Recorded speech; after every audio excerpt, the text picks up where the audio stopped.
I remember last time we talked about virtual servers. Isn't everything here virtual now? Almost everything. We still have a few oddball things, like the server that controls our phone system. What I'm referring to is Horizon and Aqua Browser and everything with the database. Everything related to the ILS. Okay, but where I'm going is, with the situation we're at, couldn't they do the upgrade on a copy on the virtual servers and then just swing it to turn it on? John, that makes too much sense. Right. It's not nearly profitable. No, because you need a full installation of the software on the copy, Yeah. and we're not licensed for it.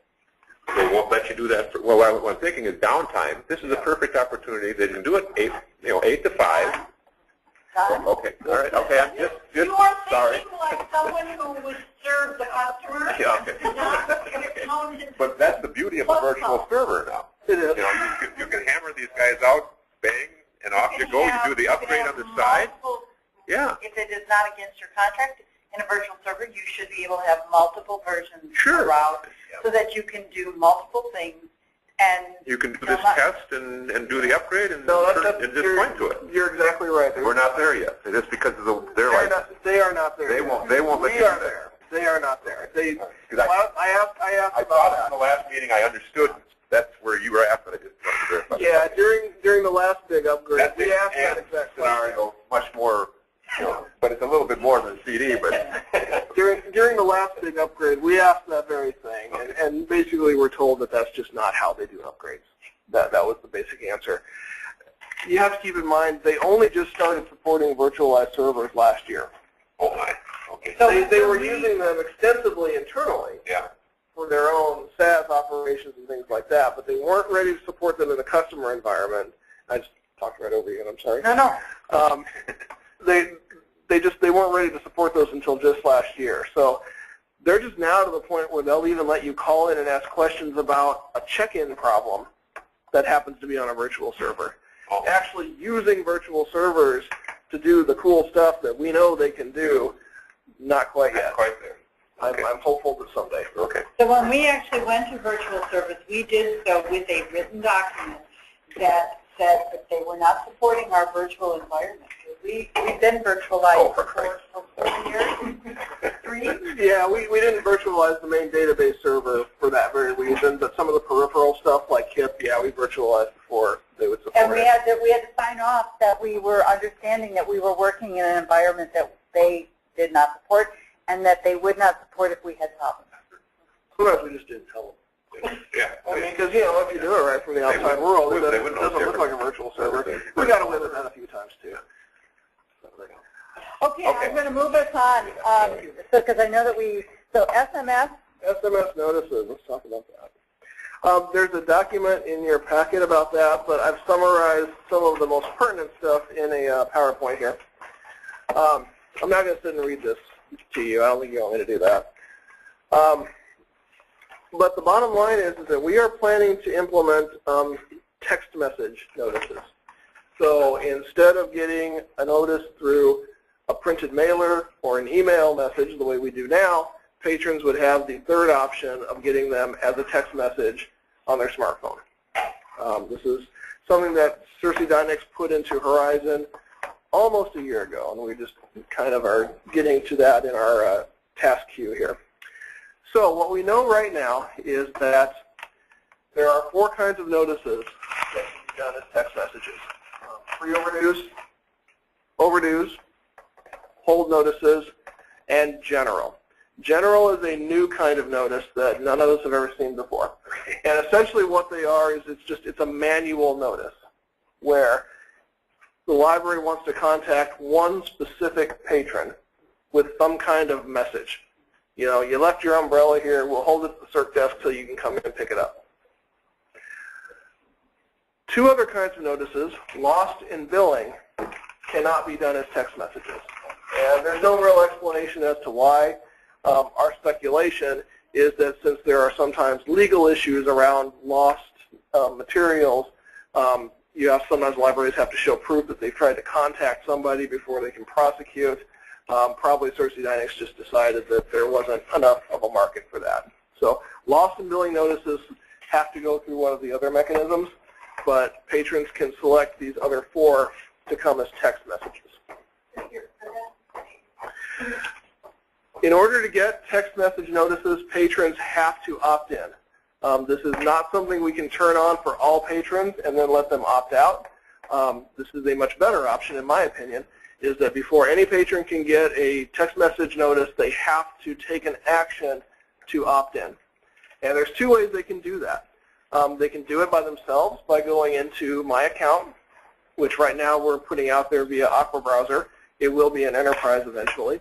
Same place where they can check their holds, renew things, check their fine history. They would be able to go into My Account and put in a cell phone number, and then they can select what kind of notices they get as text. So a patron could say, okay, I want my pre-overdues via text, but send me my overdues in email. If they want, or they can just say everything, text messages. The other option for patrons is to come to the library and have library staff go into the borrower record and put the phone number that they want used and enter in those options. So there's 2 ways patrons can do that. Since this is an opt-in kind of thing, that means that there will need to probably be some marketing efforts by the libraries. Certainly SELCO will help produce information on that, but each library has their own community and knows best how to reach people, and also knows how much they want to push this. Some libraries might push it harder than others. It is technically possible for us to exclude libraries. So if some online libraries say, you know, we just don't want to do this text message thing at all, can we not do that? We technically can set up Horizon so that that option is not available. But it gets really complicated. The patron can still go to My Account and try to sign up. And it's not real clear to us from the documentation exactly what happens in that scenario. We are getting ready to start testing, and that is certainly one of the things we will test. But a real piece of input that I'm hoping to get from this group is, how much effort do you want us to expend on that? You know, when email notices became available, we just rolled it out for everybody. We didn't even have the option to exclude libraries. Since that was something that really could only happen if a patron chose to have it happen by giving you an email address. This is really very similar. Is this the kind of thing we should be working on, or should we just roll this out for libraries and then trust library marketing as well as patron choice to make sure that people who want to get it and people who don't want to deal with it don't have to? Now, this isn't free. That's correct. So if it's not free, I want the option of not doing it. And for me, my patron base is 55 and older, as a rule, and a lot of them have smartphones. So for me, at this point in time, right now, it probably would not be advantageous, and I certainly can't afford it. So. But if none of those patrons choose to sign up for it because it's not something they want, you're not going to get. I mean, once you get one sign up, the least amount you can get is $600, right? So, No, No. You pay by notice. you pay by notice. We're buying the amount of messages. Let's go on to that because that's a pertinent point. You get billed for the notices that are generated. So if you generate 2 notices, then you're going to pay 20 to 24 cents to SELCO. in other words, it's not a minimum. No, there's no minimum. There is a minimum for us. SELCO has a minimum for all of those. We have to buy these text messages in a block, and there's a little chart in the document here. I didn't reproduce it here. That's what I was referring to. Right. No, we have to pay for these.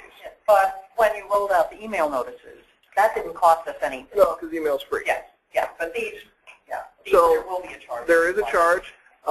Obviously, it's more than an email, but it's also quite a bit less than a mailer. SELCO buys these in a block, and the amount per notice depends on the block that we get, and there's a chart here that shows that. If we purchase 5,000 messages for the whole year, then that's 12 cents per message that we would be billing back to you at cost. We'd be billing you just that cost. If we bought as many as 25,000 messages, then that cost would sink down to 6 cents per message. Now, Cersei Dynex tells us that at other customers, they've seen about 10% of patrons sign up for this. So if that held for us, then that puts us kind of in that 12 to 10 cents per message grouping. SELCO does not have to have an SMS server in place. No, that's what we're paying for when we buy this block of messages, is that they're running that for us. Technically what happens is when somebody makes the request, Mary Kate sends out the request and says, my umbrella is still at the library. That hits the Horizon database. That goes from Horizon, because you're doing it in the Horizon client. Right. That goes to Cersei Dynex's SMS server. And then that then hits the tower. And then you get dinged for 10 cents or 12 cents, whatever the rate that year is. And these notices do not roll over to the next year. That is correct. So in other words, if we Again, for SELCO. bought, but if you bought 10,000 and we only used 2. That's right. So here's the key. Tell everyone, did you know we have free? So here's the point on that. There's a few points there. First is that they don't roll over from one year to the next.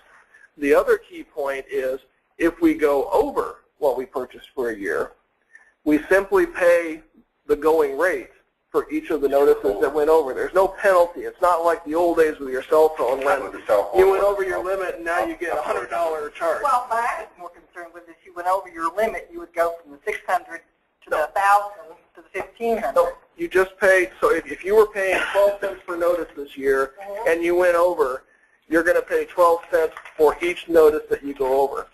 So all the incentives here are really designed to point towards underestimate. Yeah. Because there's not very much penalty for going over, and there's a significant penalty. There's a significant penalty for going over. There's no real penalty for going under, except that SELCO comes up with a few more bucks that are going to get billed back to whichever libraries ran those notices.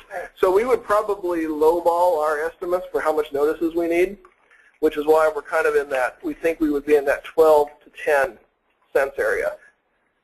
5,000 to 10,000 is what we would probably buy. And you could renew it each year. Every year we have to renew it and purchase a new block of messages. So every year we get a better feel for what we're going to need.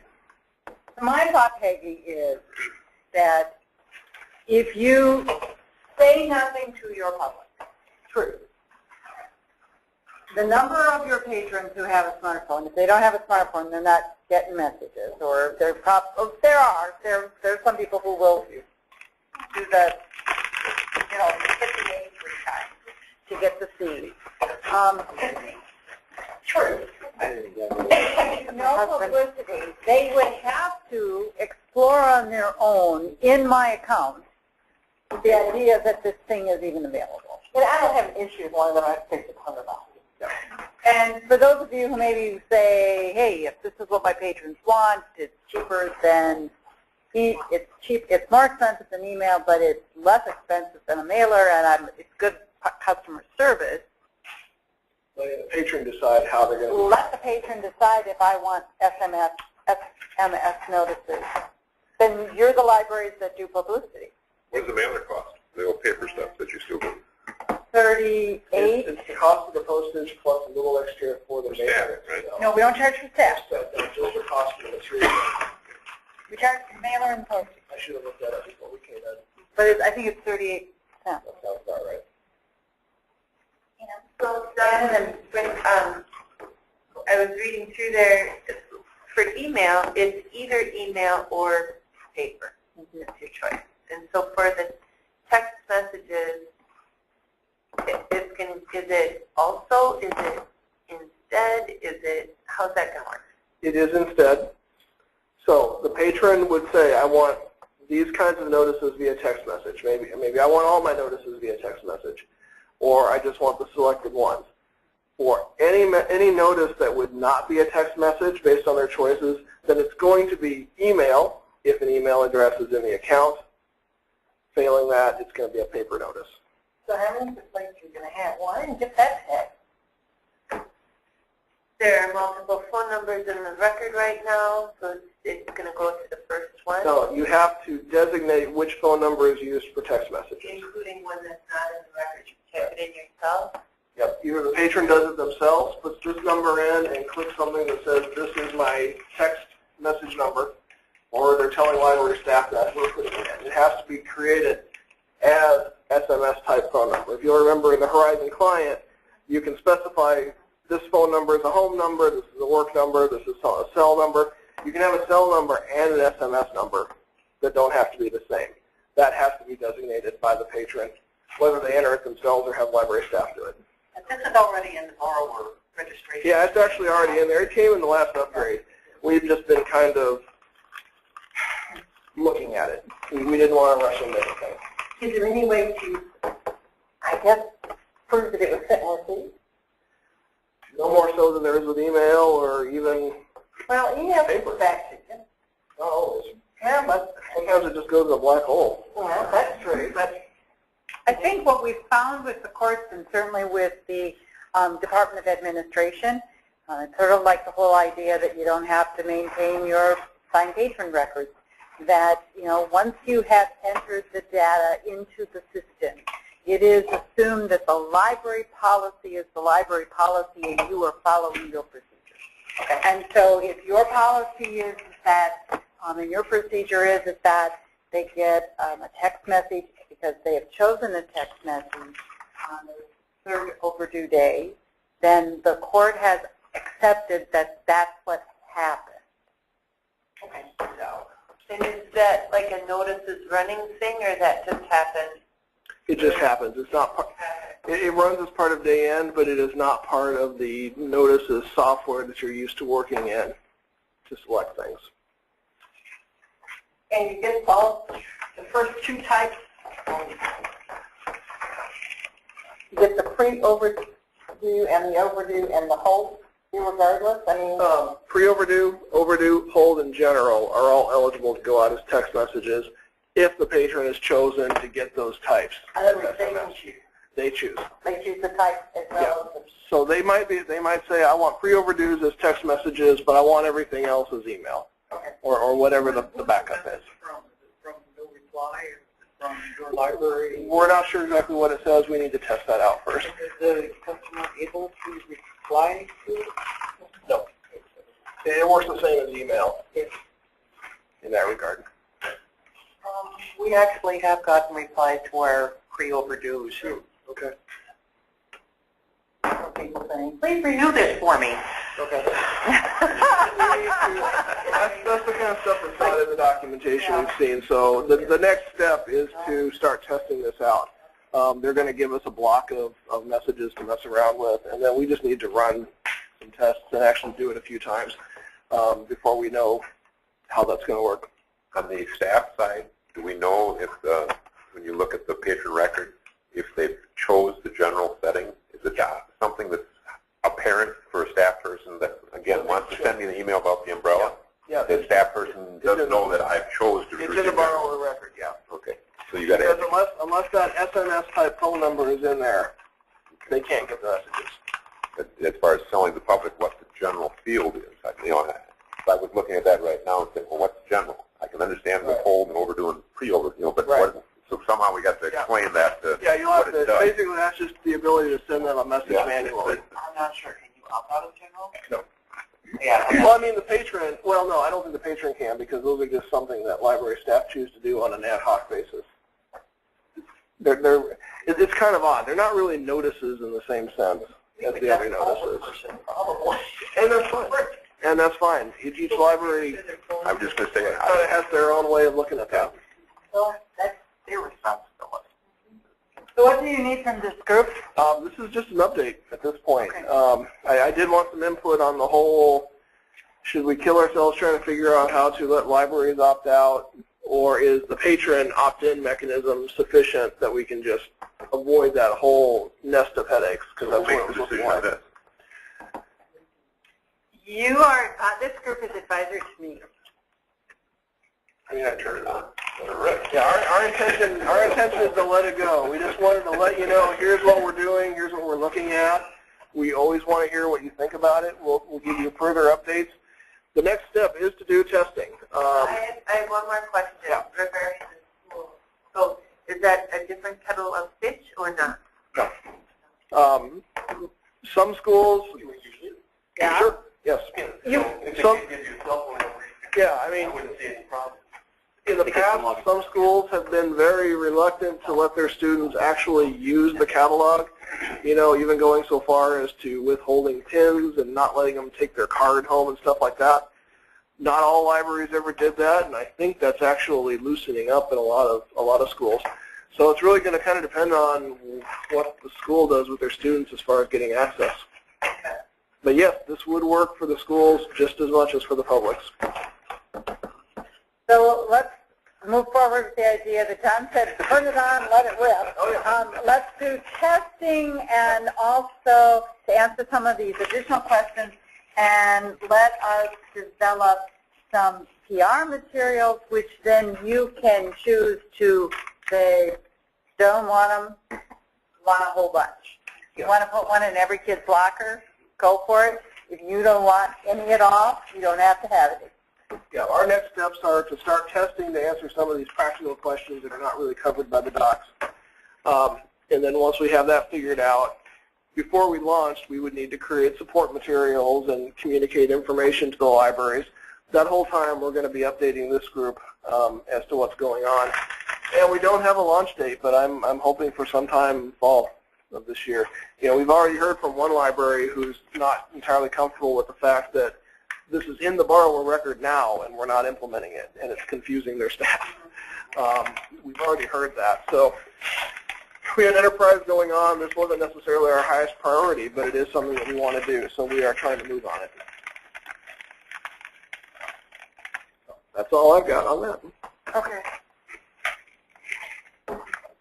Last big item on our agenda is streamlining. And it says Jonathan, but Mary Jane has patiently been sitting here, and as the originator of this agenda topic, do you want to explain what's been happening at your public library?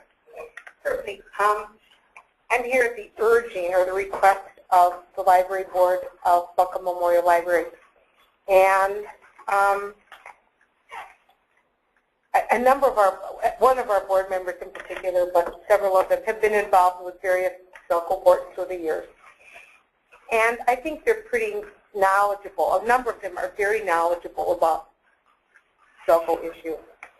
And the way it was discussed was that in the discussion between myself and the board members, when I moved into the Rochester area in 1979, I was just thrilled because I had a little library, that center, and I had access to all of this stuff to SELCO, and I thought it was amazing because I was coming from a really big library system, and you know, we just used what we had because it was so big, but I thought this was fascinating. And I could go to Rochester, and I could go to West Concord, and I could use my card.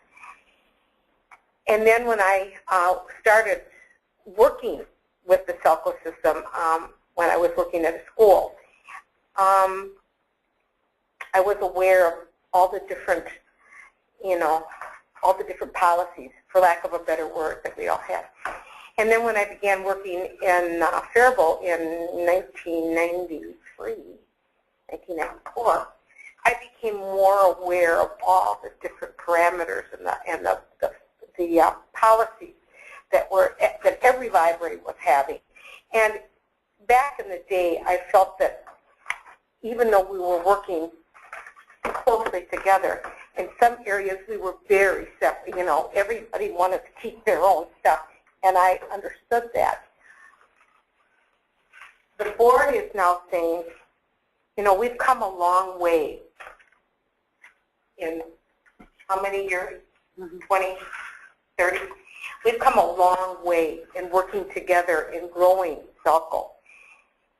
And in an effort, as Pat and Peggy and even John said, you know, when you talked about, you slimmed down your collection code, how much simpler it looks. And even John said something about, you know, sometimes some of these things can be so confusing to your staff. The board has directed me to ask SELCO, how do we take the first step into possibly streamlining some of these parameters, collection codes. At the direction of SELCO, I would think they would be able to tell us what we can do. I think it would be good, first and foremost, for our patrons, when you stand at the desk, as I did for many years and help people, sometimes it becomes just, it takes forever to explain to this person, well, you got this book and this is 3 weeks and it's booked in 2 weeks and it's booked in 1 week, and it's confusing at best. Then I think of the time it takes for SELCO staff to accommodate all of these different policies, all of these different things. And by taking their time, that costs us money. So putting it simply, where do we start? Can we start doing something, streamlining the code, working through some of these things that Donovan has suggested we start? Are your libraries, are you open to going to your boards and saying, in an effort to serve our patrons as best we can and possibly make it a bit easier on our staff, where can we start? Back in the day, we couldn't go anywhere. It had to be, everybody was, but I think we've really come together, and I think maybe now might be an opportune time to take some baby steps to maybe achieving a little bit of streamlining. And so I'm here to tell this board, at the direction of our board, how do we start? Are you open to this? Do you think it's time? Are you willing? Do you think, would it be, some of these things, would it not be easier for your patrons? The bottom line is the patron base.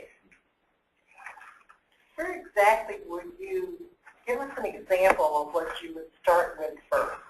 Well, when I spoke to Donovan and Ann, I asked them to list some things that they thought would help, them, and maybe thereby we could start small.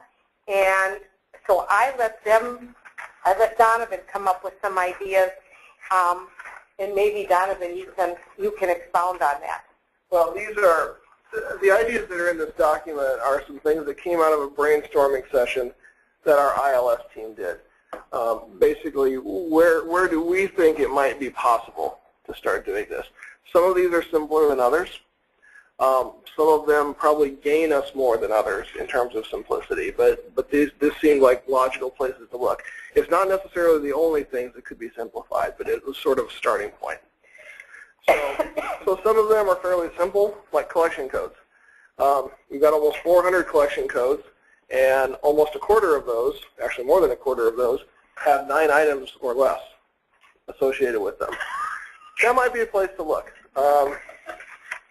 But that would require going to each library that's using those collection codes and saying, is your building layout such that you really have to have this, and can we talk? Some of these get very complicated. The dreaded circulation parameter number 29, which controls requesting. That's come up in a lot of conversations over the years, and there's a lot of stuff in there. Some of it's stuff that we would not want to lose. It's how we do local request only, for example. But there's also a lot of other things in there that have been put in for specific libraries. That may be very important to that library. So we're not suggesting that we just get the chainsaw and start hacking stuff out. But can we have a conversation about whether some of these parameters are absolutely necessary? So some of these are things that SELCO can just do on their own. Deleting locations that have left the system is very hard to do for reasons that are kind of complicated. For a fee, we can have Cersei Dynex take care of that for us. Maybe that's something to think about. Pardon? Like Pillsbury or Pillsbury, Lanesboro School that left a few years ago, places like that.